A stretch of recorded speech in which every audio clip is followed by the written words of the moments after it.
हम सब के भीतर एक शक्ति जो हमारे गलत और सही के बीच में काम करती है, उसको गुरु शक्ति कहा जाता है। जहाँ कहीं भी आप कुछ गलत करने लगते हैं और आपके अंदर से आवाज़ आती है कि ये नहीं करना चाहिए, जहाँ कहीं आप अच्छा करते हैं और भीतर से उत्साह आता है कि बहुत अच्छा, भीतर से खुशी मिलती है, वो जो आपके भीतर से खुशी आती है, उत्साह मिलता है और फिर खुद पर गर्व होता है कि मैं अच्छा होता जा रहा हूँ, मेरा स्तर ऊंचा हो रहा है, ऊंचाइयों की सीढ़ियाँ चढ़ रहा हूँ और बेहतर होता जा रहा हूँ। मेरे अंदर की इंसानियत, मेरे अंदर का भलापन, मेरे अंदर की विनम्रता, मेरी शालीनता मुझे और आगे ले जा रही है। तो समझ लेना चाहिए, जब ये आवाज़ भीतर से आ रही हो तो आपके भीतर गुरु कृपा काम कर रही है। फिर यही शक्ति आपके भीतर रक्षा कवच बनती है। आपको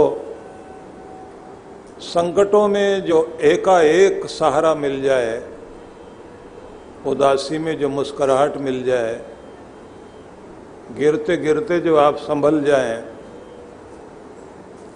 और अचानक आपको कोई आइडिया आ जाए कुछ बड़ा करने का, तो समझ लेना चाहिए आपके पास गुरु ने अपना आशीर्वाद भेजा है जो आपको संभाला है। जैसे आपके पितर आपके लिए सदैव आशीष भेजते हैं,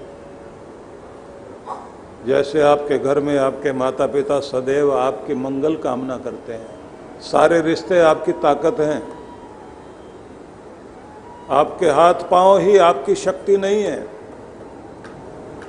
आपकी बुद्धि आपकी ताकत है, हाथ पांव ताकत है, आपका मन ताकत है, आपका हृदय ताकत है, लेकिन आपके माँ बाप भी आपकी ताकत है, आपके रिश्ते आपकी ताकत हैं।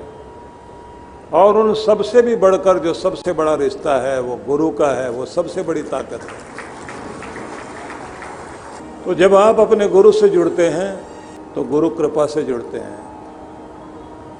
माँ बाप बाहर से संभालते हैं आपको, लेकिन जो आपको भीतर से और बाहर दोनों तरफ से संभाले और आपका ध्यान रखे, उस शक्ति का नाम ही गुरु शक्ति है।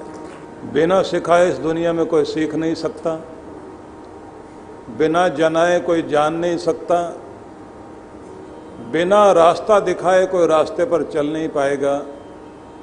इंसान तो अपनी भाषा भी खुद नहीं सीख सकता, बोल सकता, क्योंकि उसकी कोई भाषा नहीं होती। उसकी माँ ही पहला गुरु बनकर उसको भाषा सिखाती है, बोलना सिखाती है, दुनिया की जानकारी देती है, दुनिया की ऊंच नीच, हिम्मत और साहस पिता देता है, और जिंदगी कैसे जीनी है इसको गुरु देता है, तो कैसे जीना चाहिए। इसलिए जब भी हम ऐसे आदर्श पुरुषों को याद करते हैं जिन्होंने दुनिया में बहुत कुछ किया, दिखाई देता है उनके पीछे गुरु की कृपा काम कर रही थी। संदीप ने ऋषि के आश्रम में 64 दिनों तक 64 कलाओं को प्राप्त करने वाले श्री कृष्ण भगवान जो पूर्ण अवतार हुए, उन्होंने अपने भीतर की शक्ति को जागृत करने के लिए गुरु का साथ लिया। क्योंकि अवतार भी धरती पर आएंगे, भगवान स्वयं भी अगर आ जाएं तो उन्हें भी अपनी शक्ति, क्योंकि मनुष्य देह में आएंगे, माचिस की तीलियों में आग है तो प्रकट तो करना पड़ेगा ना। तो ऐसे ही जो आपके भीतर है उसे प्रकट करने वाला तो कोई होना चाहिए, जगाने वाला तो होना चाहिए। तो कृष्ण भगवान को भी जागृत करने के लिए गुरु की जरूरत पड़ी। संदीपनी के आश्रम में उज्जैनी में वो रहे, 64 दिनों में 64 कलाओं को विकसित कर लिया। लेकिन उसके बाद कहा कि विद्या ठहरेगी तब जब गुरु का कृतज्ञ बनकर गुरु के प्रति अपनी श्रद्धा व्यक्त करते हुए गुरु दक्षिणा दी जाए, और गुरु दक्षिणा हर दिन दी जाए। पहले दिन तो गुरु की मांगी भी चीज देनी है, उसके बाद आपको तन से, मन से, धन से अपने गुरु से जुड़े रहना है। तो गुरु के सम्मुख गए और जाकर बोले कि प्रभु, मैं कृतकृत्य हो गया, धन्य हो गया, बहुत आभारी, कृतज्ञ हूं।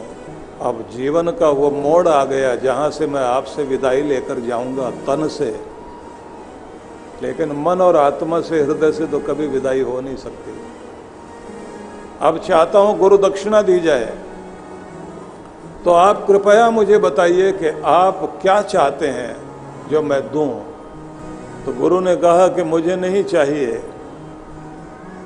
उदास है गुरु माता, उनके पास जाओ। तो श्री कृष्ण गुरु माता के सम्मुख जाकर घुटनों के बल बैठ गए और श्रद्धा भाव के साथ प्रणिपात करते हुए उन्होंने कहा, हे माते,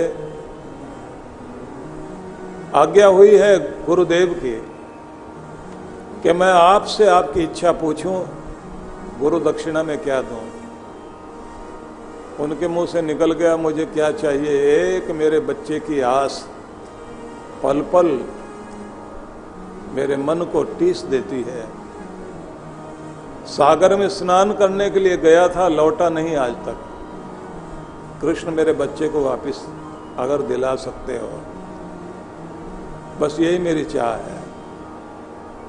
कृष्ण भगवान गए, मृत प्राय बालक को जीवित अवस्था में लेकर गुरु माता के चरणों में प्रस्तुत किया और कहा, लो मां, तुम्हारा बेटा आ गया। बेटे को देखते ही गुरुदेव भी सम्मुख आ गए और गुरु माता भी, दोनों ने कृष्ण भगवान के सिर पर हाथ रखकर आशीर्वाद दिया। हे कृष्ण, आज ये आशीर्वाद देते हैं हम लोग, हमने जो विद्या दी है वो अलग चीज है, लेकिन आपके माध्यम से ऐसी विद्या इस दुनिया में प्रकट होगी आपके मुख से कि जब तक ये दुनिया रहेगी तब तक इस दुनिया को सदा वो रोशनी देती रहेगी। ऐसा ज्ञान आपके मुख से प्रकट होने वाला है।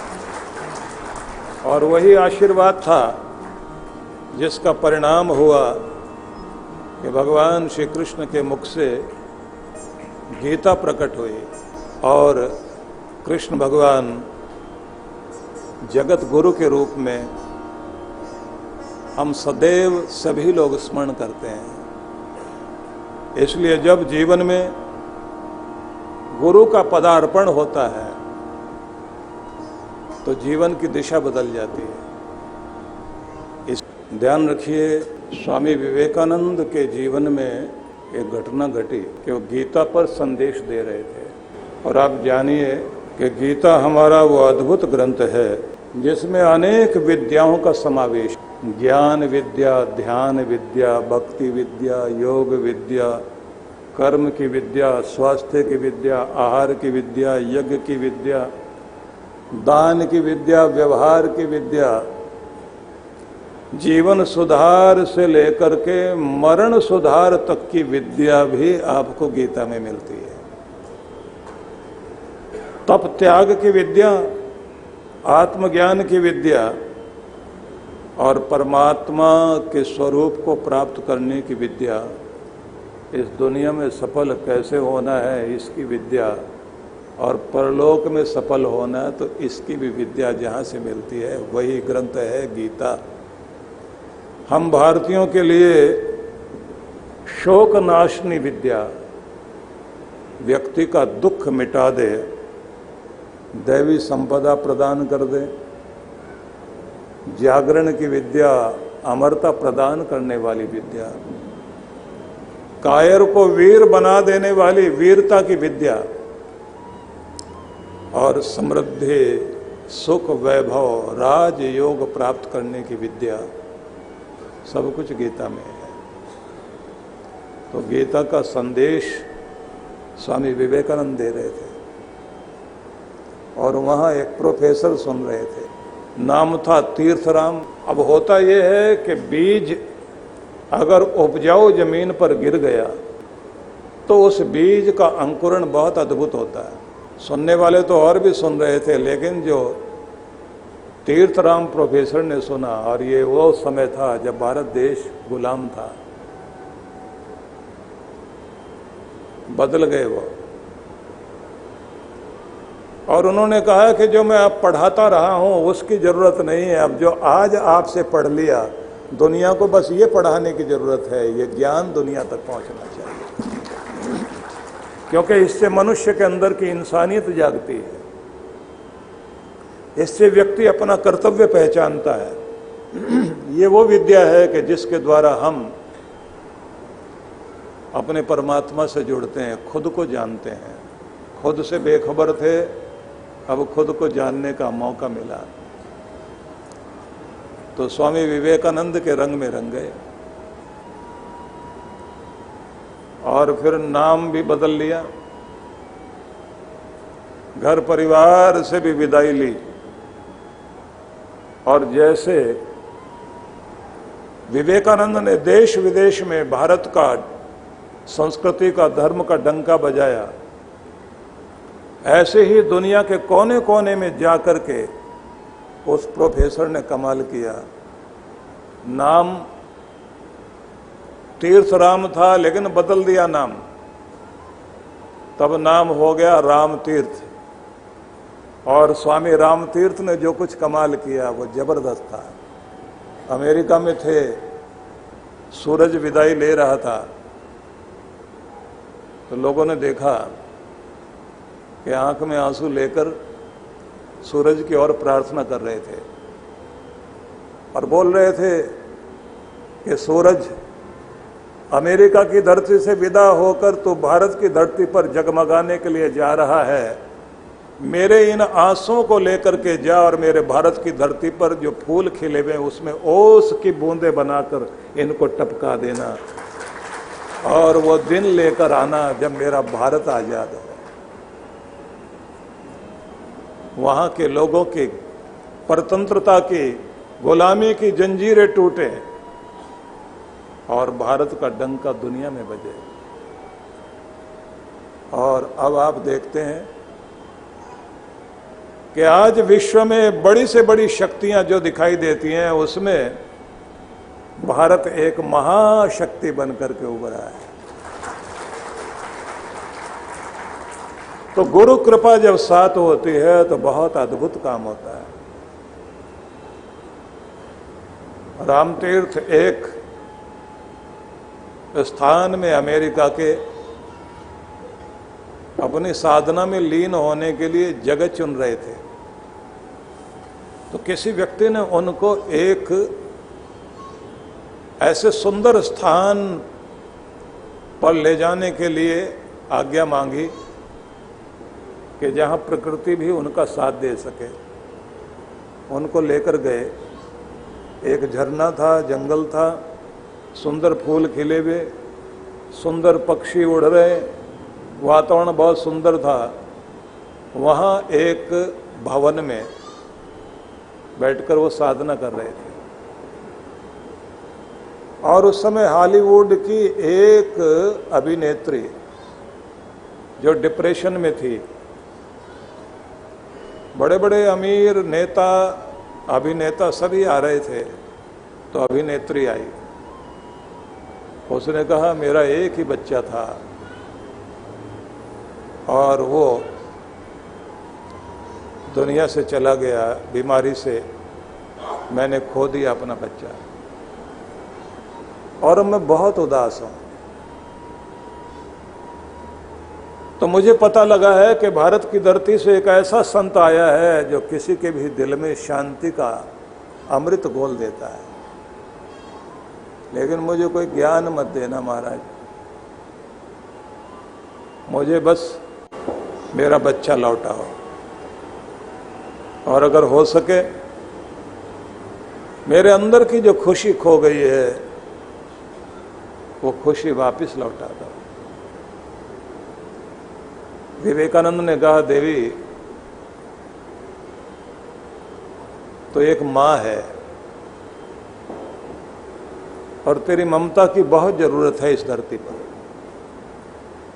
मैं तुम्हें तेरा बेटा लौटाऊंगा, तेरे हृदय में जो भी प्यार है, परमात्मा का प्यार कहते हैं कि माँ के हृदय में उतरता है, और भगवान अपने प्रेम की जीती जागती मूर्ति दुनिया में दिखाने के लिए माँ के अंदर अपना प्रेम उड़ेलता है। श्वेत बच्चे को, काला कह लीजिए, वहाँ के जो काले लोग हैं, एक बच्चा था जिसकी माँ भी नहीं रही और पिता भी नहीं रहा। उस बच्चे को लेकर उन्होंने उस महिला से कहा कि ये बच्चा किसको माँ कहेगा और किसको पिता कहेगा। रात में डर कर उठे, थपकी देकर सुलाएगा कौन इसे? ये बीमार पड़ जाए, इसकी दवा और चिकित्सा करने वाले हाथ कौन से हों? बड़ा होगा तो दुनिया लानत भेजेगी, इसको दुलराएगा कौन और हिम्मत देगा कौन? तेरे पास बेटा नहीं है, इसके पास माँ नहीं है। और उन्होंने कहा कि सुनो, मैं उस देश से आया हूं जहां दूसरे के घर के बेटे को एक माँ ने अपने बेटे से भी कहीं अधिक बढ़कर पाला पोसा, और उसी का नाम यशोदा नंदन हुआ, और उसी ने दुनिया को गीता दी। तो तुम्हें यशोदा बनने का मौका मिला है, बनेगी? और वो घुटनों के बल बैठ गई। महात्मा ने वो बच्चा उठा के कहा कि ये लो, इसको संभालो, और कानूनी प्रक्रिया बाद में पूरी होती रहेगी, धर्म की प्रक्रिया पूरी हो जाए। और उसके बाद वो अभिनेत्री उस बच्चे को लेकर गई और उसने कहा कि आपने मुझे एक ऊंचा होने का मौका दिया, बेटा भी मिल गया और इंसानियत का उदाहरण बनने का भी मौका दे दिया कि दूसरों के लिए कोई वसीयत नहीं करता, अपनों के लिए सब करते हैं। जब आदमी दूसरों को अपना मानकर उनके लिए जीने लग जाता है तो यहाँ से पता लगता है इंसानियत ऊंचा उठने लगी है, दुनिया ऊंचा हो रही है। नहीं तो सब एक दूसरे का छीन कर जीवन जीना चाहते हैं। तो इसलिए आपको मैं बता रहा था कि गुरु की कृपा हो जाए तो क्या होता है। गुरु कृपा ही केवलम, सफल हुआ जीवन मेरा गुरु कृपा ही केवलम। न मन में अंधकार है, न तन में कोई विकार है, चरण में चित्त मेरा लग गया, गुरु कृपा ही केवलम। मति मेरी प्रसन्न है, अब बुद्धि शांत भी और प्रसन्नता से भर गई। मति मेरी प्रसन्न है, गति मेरी प्रपन्न है, अभिन्न भाव रम गया, गुरु कृपा ही केवलम।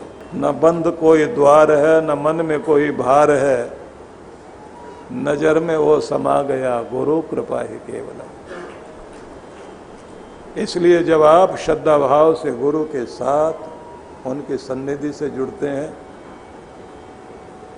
तो एक नए व्यक्तित्व का उदय होता है। साधारण मनुष्य भी साधारण नहीं रहता। इसलिए अगर समर्थ गुरु रामदास महान है तो छत्रपति शिवाजी को छत्रपति बनाने वाले वो गुरु और गुरु की कृपा को पाकर के गुरु की आज्ञा में चलने वाला शिष्य शिवाजी भी महान है। याद आता है एक महान गुरु और एक महान शिष्य, एक चाणक्य, एक चंद्रगुप्त, एक रामकृष्ण परमहंस, एक विवेकानंद। जहां जहां भी इतिहास में योग्य शिष्य और योग्य गुरु का आमना सामना हुआ, चमत्कार दिखाने वाले नहीं, जो जिंदगी को ही चमत्कार बना दे, उस गुरु की जरूरत होती है। कान में मंत्र फूंकने की जरूरत नहीं, प्राण में मंत्र फूंक दे, उसकी जरूरत होती है।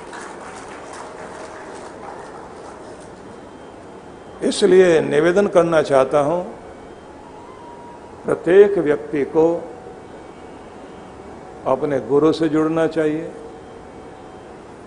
गुरु के निर्देशन में जीवन जीना चाहिए, गुरु कृपा से युक्त होना चाहिए। और जैसे आप डॉक्टर अर्चिका को सुन रहे थे, जो वो कह रही थी कि आप धन्यवादी बनकर जीना शुरू करो।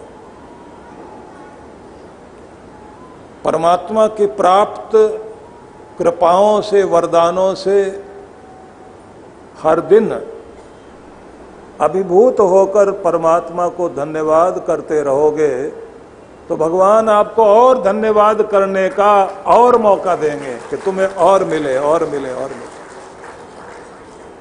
शिकायत करते रहने से जिंदगी खाली हो जाएगी। जो भी है पास में, उसमें आनंदित होना सीखें। तो गीता का जो प्रसंग चल रहा था उसमें हम लोग आगे बढ़े हैं। उससे पहले मैं डॉक्टर अर्चिका को भी कहूँगा, क्योंकि इनकी फ्लाइट है, ये आप लोगों से मिलने के लिए दिल्ली से चलकर यहाँ आई, तो वो संकोच में है कि बीच में कैसे उठूं, तो मैं ही मौका दे रहा हूँ। पधारें।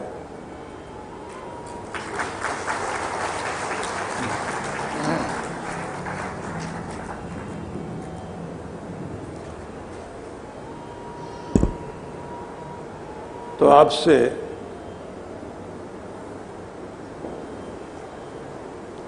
भगवान श्री कृष्ण के अमृतमय संदेश को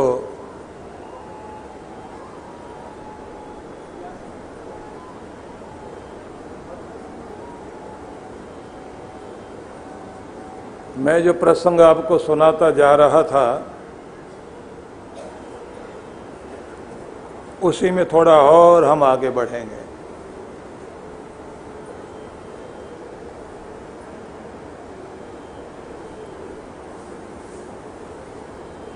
भगवान स्वयं ये कहते हैं, गीता में हृदयम पार्थ, गीता में सारमुत्तमम। हे अर्जुन, गीता मेरा हृदय है और गीता मेरा सार सर्वस्व है। मैं जो कुछ भी इस धरती को देना चाहता हूँ वो सारा सार जो है तुम गीता में प्राप्त करोगे।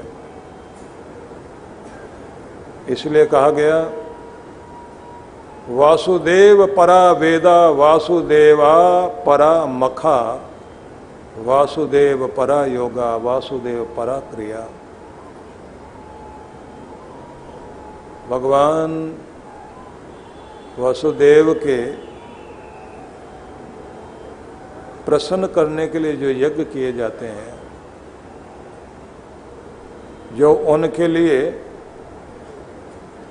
ज्ञान, यम नियम आदि की विधि अपनाई जाती है, वो सब कुछ जिस ग्रंथ के माध्यम से आपको मिलता है, भगवान ने अपने खुद को पाने की विद्या जहाँ दी, खुद से मिलने का तरीका जहाँ बताया, वो तरीका, वो उपाय जहाँ है वो गीता ही है। इसलिए उन्होंने कहा कि ये मेरा हृदय है। तो भगवान के हृदय से जुड़ना हो तो सुनने लायक अगर कुछ है तो गीता, पढ़ने लायक कुछ है तो गीता, और घर में रखने लायक कोई ग्रंथ हो सकता है तो गीता, और जिसके आगे माथा झुकाया जा सकता है वो ग्रंथ भी है गीता। गीता आपके घर में होनी चाहिए। और जैसे मैंने आपसे कहा था ना, निंदा चुगली सब तरह के बैर विरोध को छोड़कर पवित्र भाव लेकर के ही अपने ग्रंथों को पढ़ना चाहिए। यहाँ तक कि अगर टीवी में भी उपदेश आ रहा हो तो जब आप बैठें,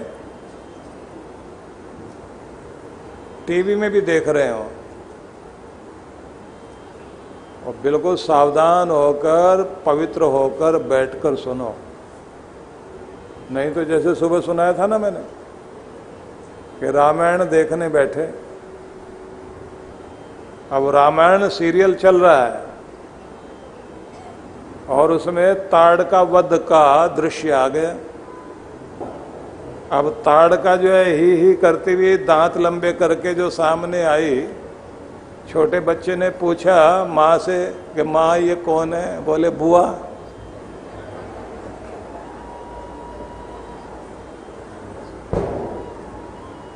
क्योंकि मन में तो रामायण है नहीं। रामायण देखने के लिए बैठे हो तो मन भी तो वैसा होना चाहिए ना। गीता सुनने बैठे हो तो मन वैसा हो, और अगर वैसा मन नहीं हो तो फिर क्या होता है? बच्चा पूछता है माँ ताड़का की तरफ देखकर ये कौन है? बोले बुआ। अब बच्चा जो है पिता की तरफ जाकर पूछने लगा कि ये कौन? बोले ये मासी है, मासी।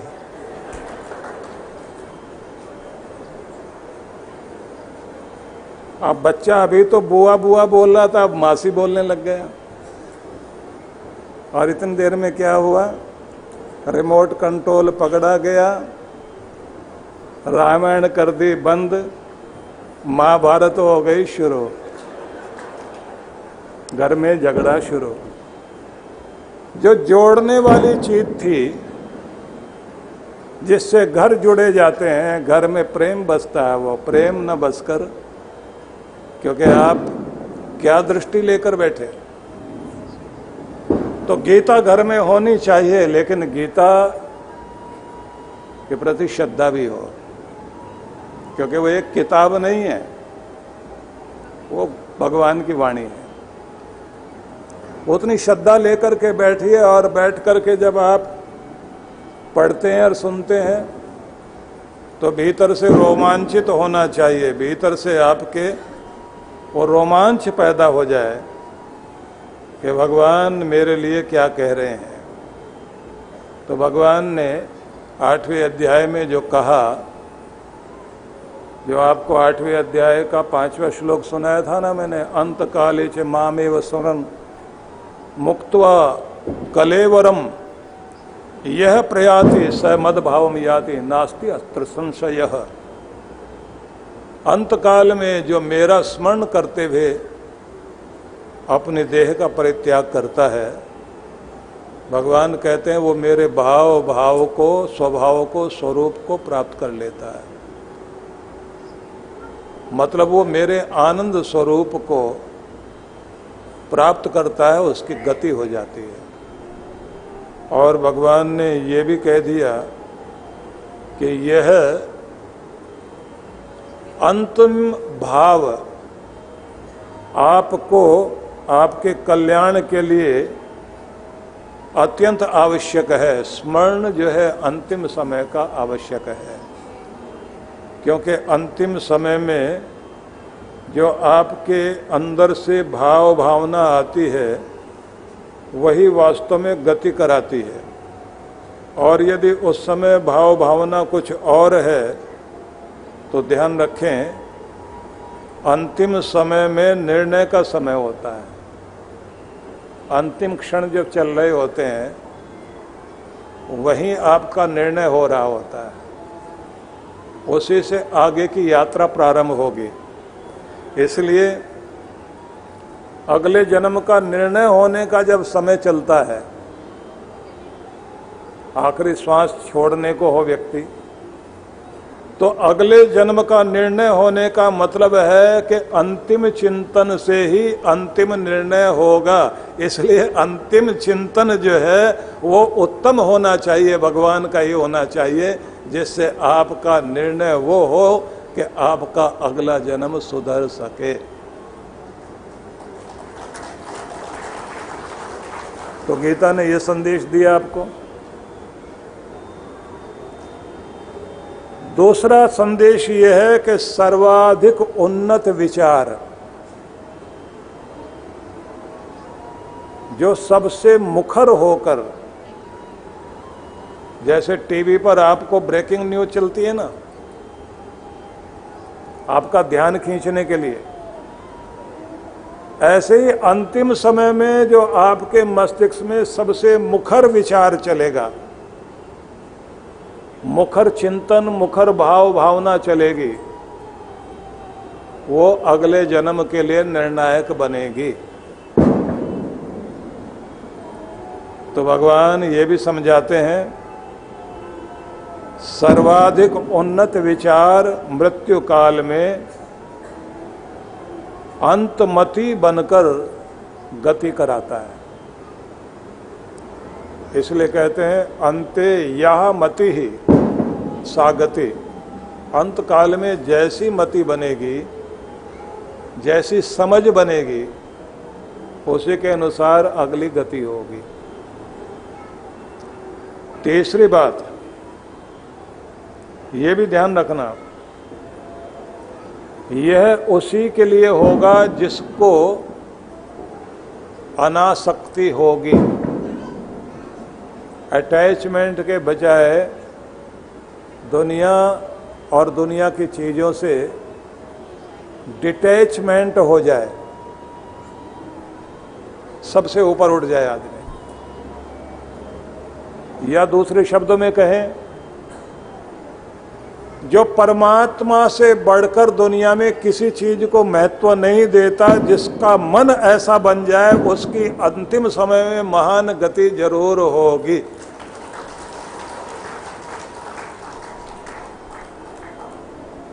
ये सब आपने सुना, और अंतिम समय का पश्चाताप आपका कल्याण नहीं कर सकता, क्योंकि बहुत मत पंथ में यही चलता है कि आखिरी समय में कन्फेस कर लिया जाए, तौबा कर ली जाए, माफ़ी मांग ली जाए तो कल्याण होगा, कि मेरे गुनाह माफ़ कर दो। हमारे यहाँ ये कहा जाता है कि प्रायश्चित, पश्चाताप करके, नई जिंदगी शुरू करके जब आप एक नए मनुष्य बन जाते हैं और नवीनता आपके जीवन में आ जाती है, तो आपका लोक भी बदल जाता है, परलोक भी सुधर जाता है। बस यहाँ से बात बनती है। इसलिए अपने यहाँ तीर्थ होते हैं, और तीर्थ में आप जाते हैं तो क्या होता है, वहाँ पर गंगा में डुबकी लगानी है। डुबकी लगाने के साथ आप अपने पाप धोते हैं, पुराने वस्त्र त्याग देंगे, नए पहनेंगे, कुछ दान धर्म करेंगे, लेकिन उसके साथ एक और जरूरी चीज होती है। स्नान करने से पहले या स्नान करने के बाद एकांत में बैठकर भगवान का ध्यान जाप करके अपनी सभी गलतियों के लिए माफी मांगी जाए और नई जिंदगी जीने का संकल्प किया जाए, और नए संकल्पों के साथ पूरी योजना बनाकर भगवान से आशीर्वाद मांगे कि अब एक नई जिंदगी की शुरुआत कर रहा हूँ। तो इसे कहा जाता है कि व्यक्ति ने गंगा स्नान कर लिया, आंतरिक गंगा में भी स्नान हो गया, बाहरी गंगा में भी स्नान हो गया, संकल्प भी हो गए, नई योजना बन गई, नई जिंदगी लेकर व्यक्ति वहाँ से लौटता है। कि ऐसे जब व्यक्ति अपने आप को बदलता है, तब परमात्मा भी आपके लिए बदल जाता है। अब तक कठोर था, अब कृपालु बन जाता है। इसलिए भगवान श्री कृष्ण ने पुराणों में एक उल्लेख आता है, उन्होंने कहा कि प्रत्येक व्यक्ति को एक काम जरूर करना चाहिए कि जैसे पुराने सूखे घास पर एक चिंगारी पड़ जाए तो उसको जलाकर राख कर देती है। तुम्हारे जन्म जन्मांतरों के पापों का जो घास तुम्हारे अंदर इकट्ठा हो गया, उसमें तपस्या की चिंगारी पड़ जाए तो वही उसको जलाएगी और उस तपस्या का नाम उन्होंने दिया है चांद्रायण तप, जिसमें प्रायश्चित को सबसे पहले महत्व दिया जाता है। प्रायश्चित करना, पश्चाताप करना, और फिर अनेक नदियों के जल से अभिषेक, फिर साधना, फिर तपस्या, फिर कुछ दिन की भक्ति, नए संकल्प लेकर चांद्रायण तप करके जब व्यक्ति लौटता है तब कहा जाता है कि उसका पिछला धुलना शुरू हो गया और आने वाले समय के लिए भगवान कर्मों के लेखे को ध्यान में रखकर जो उसके लिए कठोर था अब नर्म पड़ेगा और कोमल होकर उसको रक्षा कवच देगा। इसलिए आज के युग में चांद्रायण जरूर करना चाहिए। नियम तो ये माना जाता है कि अपने जन्मदिन से पहले, जन्मदिन आने से पहले ही आपको चांद्रायण हर साल कर लेना चाहिए। तो हम लोग बुलाते हैं ना, जब हिमाचल प्रदेश में व्यास नदी के तट पर बुलाते हैं चांद्रायण के लिए, तो पहले हम 1 महीने के लिए बुलाते थे, क्योंकि उसका नियम है पूर्णिमा से पूर्णिमा तक आपको तप करना चाहिए। एक का नियम होता है कि जैसे चांद घटेगा ऐसे आप अपने अंदर की कमियों को 14 कमियां ढूंढ कर रखिए, एक एक को छोड़ते जाना है। फिर 14 गुण सामने रख लें, जैसे चांद बढ़ेगा वैसे वैसे आपने अपने गुण को अपने अंदर धारण करने का संकल्प और उसके लिए अभ्यास करना है।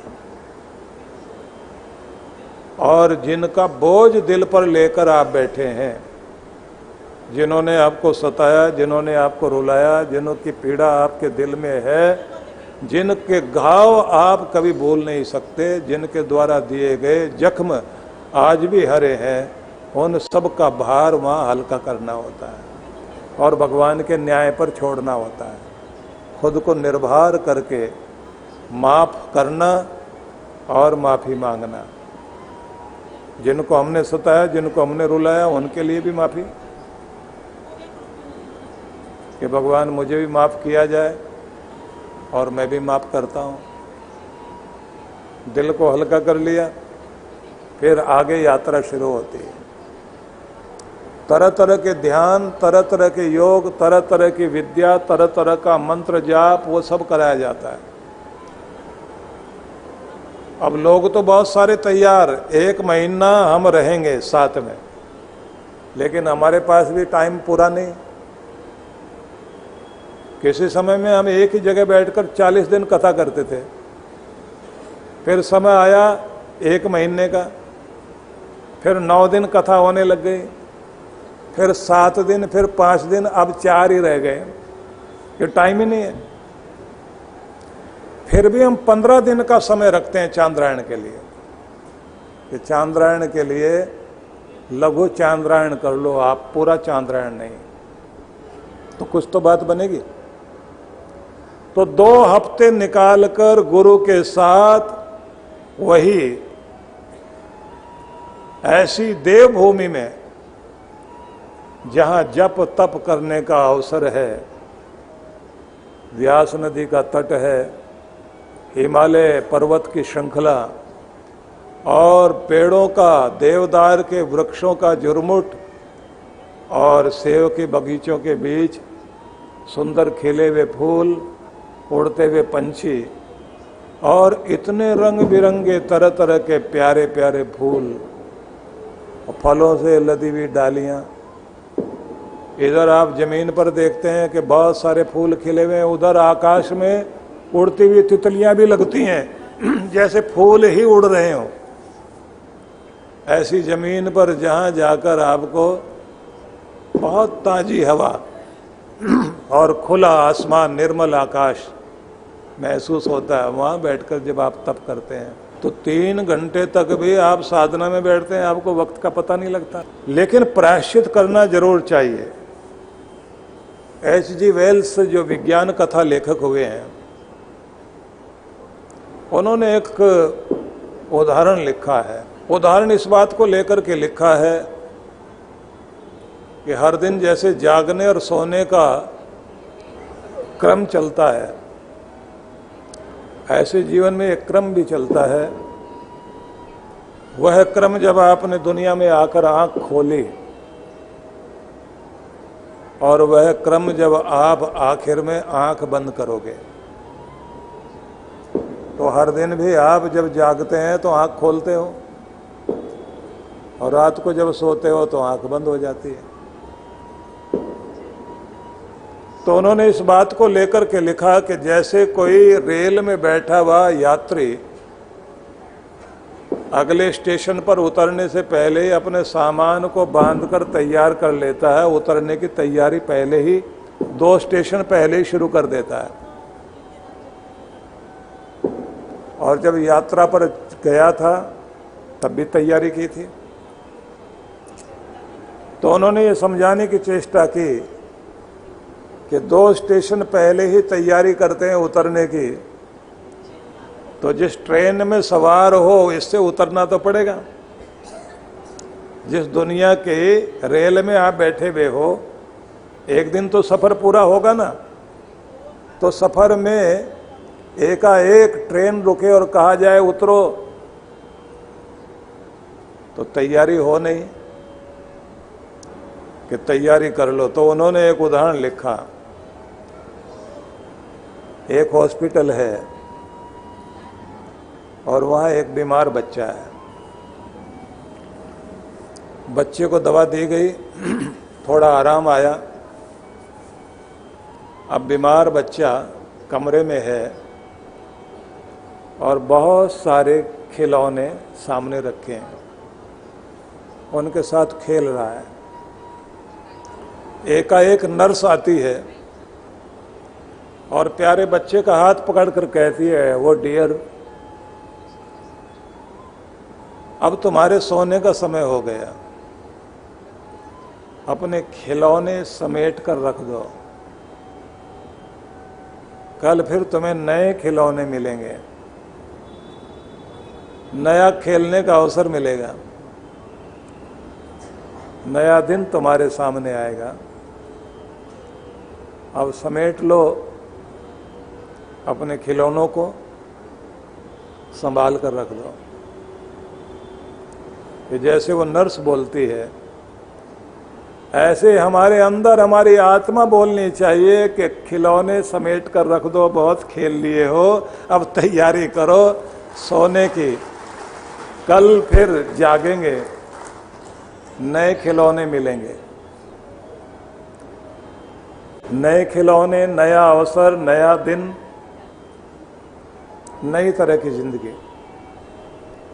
आंख बंद होगी, यहाँ बंद होगी, कहीं जाकर आंख खोलेगी, कोई और माँ की गोद मिलेगी, कोई और आंगन मिलेगा किसी पिता का, कोई और अवसर मिलेंगे। लेकिन ये सारी गति के लिए भगवान कृष्ण कहते हैं कि मरना भी सीखो, जीना भी सीखो, जियो तो बहादुर बनकर जियो। इसलिए उन्होंने कहा, स्मरण भी करो और जिंदगी का युद्ध लड़ना भी सीखो। जीवन में संघर्ष करना पड़ेगा, बिना लड़े तो बात बनेगी नहीं। हर दिन मुसीबतों से लड़ना होता है, उलझनों से लड़ना होता है, समस्याओं से लड़ना होता है, और लड़ना ही नहीं, जीतना होता है। आपके शरीर के अंदर रोग प्रतिपल श्वास के माध्यम से कितने कितने तरह के वायरस अंदर जाते हैं, लेकिन आपके शरीर का प्रतिरक्षात्मक जो सिस्टम है, इम्यून सिस्टम, वो लड़ाई लड़ता रहता अंदर, आपको पता भी नहीं लगता कि भीतर इतनी लड़ाई चल रही है, और अंदर ही अंदर जीत होती रहती है और आप स्वस्थ रहते हैं। ऐसे ही घर वालों को भी नहीं पता लगता कि पिताजी कहाँ कहाँ लड़कर झगड़कर, कहाँ कहाँ मोर्चा संभाल कर, कहाँ कहाँ जीत कर घर में पहुँचते हैं हर दिन। बस वो तो यही बच्चे देखते हैं, हम तो खुशहाली से जी रहे हैं, लेकिन लड़ने वाला न जाने कौन कौन से संघर्षों को पार करके घर में पहुंचता है। इधर माँ न जाने कौन कौन से संघर्षों में अपने आप को विजयी करके अपने बच्चों को पालती है। तो हर जगह संघर्ष चल रहा है, आपके मन में भी संघर्ष चल रहा है, गलत विचार भी आ रहे हैं, अच्छे विचार भी आ रहे हैं। बस बुरे विचारों को जीतने नहीं देना और अच्छे विचारों को जीतते रहना, वो जीतते चले जाएं तो जिंदगी जीतेगी, खिल खिलाएगी। तो कृष्ण भगवान ये भी कहते हैं योद्धा की तरह जियो, कर्म भूमि में रह करके आप कर्म करते चले, एक बहादुर वीर की तरह जियो, कायरों की तरह नहीं। लेकिन साथ में ये कि जीने की तैयारी करने में तो आगाह अपनी मौत से कोई बशर नहीं, सामान 100 बरस का और पल की खबर नहीं है। कई कई जन्मों तक का सामान इकट्ठा करके बैठे हुए हैं। तो जीने की तैयारी तो की, तो आगे की तैयारी भी होनी चाहिए। जिसने आगे की तैयारी कर ली तो उसको यहाँ कोई डर नहीं है। महान पुरुष लोग उदाहरण दिया करते हैं, उदाहरण बड़ा अद्भुत है कि किसी राज्य में यह नियम था कि साल में शरद पूर्णिमा जब भी आएगी उस दिन नगर के किले के बाहर जो पहला व्यक्ति उस नगर में प्रवेश करेगा उसी को पकड़कर 1 साल के लिए राजा बना दिया जाता है। और शरद पूर्णिमा से 1 दिन पहले पुराने राजा को उठाकर मगरमच्छ वाली नदी में फेंक दिया जाता है। अब सुनाने वाले महान पुरुष लोग कथा सुनाते हैं ना, तो हर बार ये होता था, राजा कोई बनना चाहता नहीं था, जबरदस्ती उसको बनाया जाता था और जबरदस्ती उठा करके मगरमच्छ वाली नदी में फेंका जाता था। और अगर वहाँ से बच भी गया आदमी तो सामने वाला जो जंगल उस पार का था उसमें भेड़िए इतने सारे भयंकर शेर चीते वो खा जाएं। तो 1 साल का मौका मिलता था कि राजा बनकर रहो, जो चाहो वो मर्जी करो, कोई हाथ पकड़ेगा नहीं।